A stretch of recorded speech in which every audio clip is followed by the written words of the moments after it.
You know how occasionally, if you quote a character in a Fallout franchise during an argument, you may be hit with, can we really trust the words of this character? It happens a fair bit. With my position as a video essay creator, it's one of the more common returns that I get. While such can be a tad tedious to receive, it's a perfectly valid argument. Characters are written to be people, and people are very, very flawed. Poor memory, misunderstandings, and biases all play a part in doubt. Plus, such doubt allows wiggle room in case the writers and developers ultimately change their minds. Still, I wanted to talk a little bit about when we should listen to a character and when we should be a bit skeptical. I'm no lore master, writer, or even developer, but there are some patterns I have noticed in not only Fallout games, but other games in various franchises. And while this is a video about Fallout, you can use this for generally any game out there. Now, here are some general, fairly flexible, unwritten suggestions for when you can pretty much accept what a character says is more or less fact. A character who is an authority to give expositions, a character who is introduced early to give such exposition, a character who doesn't have any notable reason to lie to the player. As I said, I'm basing this off my own personal experience with a number of games, and how my own view would be if I was hypothetically placed in the developer's shoes and wanted to convey information to the player.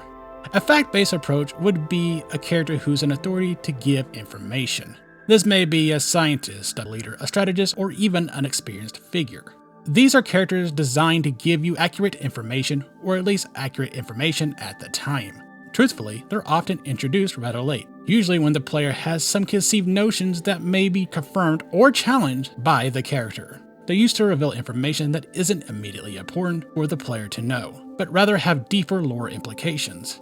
You could look at Vree and her holotape on information about the supermutants as a great example.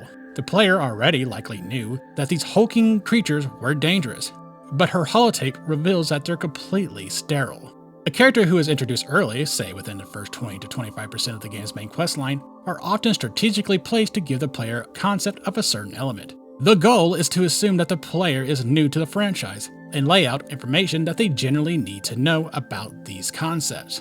Two examples that stick out are Gob introducing the ghouls to the Fallout 3 players, the other is Chomps Lewis discussing the death claws to the players of New Vegas. Both are places the player can pretty much get to immediately after the game's tutorial. In the first, Gob acts as a bit of a microcosm to generally how most ghouls, or at least ghouls in the Capital Wasteland, are mistreated, looked down upon, and often abused. In the second, Chomps Lewis gives a rundown of what the death claws are, and some of their behaviors.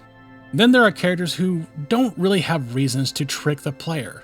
They're merely graded on the fact that they offer testimonial without assuming the worst. For instance, you could look at Stella in the Honest Hearts DLC for New Vegas. She grew up in New Reno and describes the worst to the player. She has no reason to actively lie about her life to the player, however some players could assume that she's biased. Still, New Reno was ultimately like how she described in Fallout 2.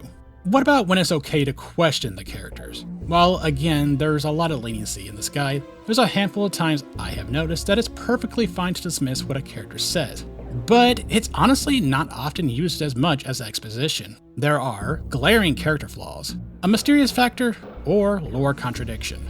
The first, glaring character flaws, are the opposite of the final bullet point in the last chapter. That is, these are characters who have reason to lie to the player, or at least have reason to be mistaken. Perhaps they're forgetful, perhaps they're egotistical, or perhaps they're just highly manipulative. A common one is looking at Myron from Fallout 2 and his invention of Jet. While ultimately it's a retcon on the part of 4, and to a lesser extent New Vegas and Fallout 2 itself, corrected in the Fallout Bible, the reality is Myron is a real weasel that wants fame and glory. While yes, 4's retcon was an oversight, Myron doesn't help his own case.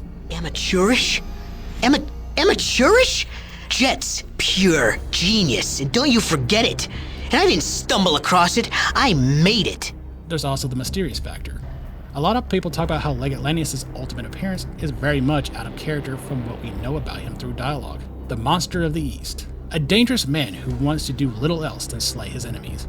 Yet, we can talk him down. This is a character that has a lot of hype built around him, and mysteries. Lanius has multiple contradicting origin stories. Caesar stating that his tribe surrendered and Lanius slayed his own men. Another saying Lanius was already in the Legion as a child. And even Joshua Graham claiming to not know Lanius.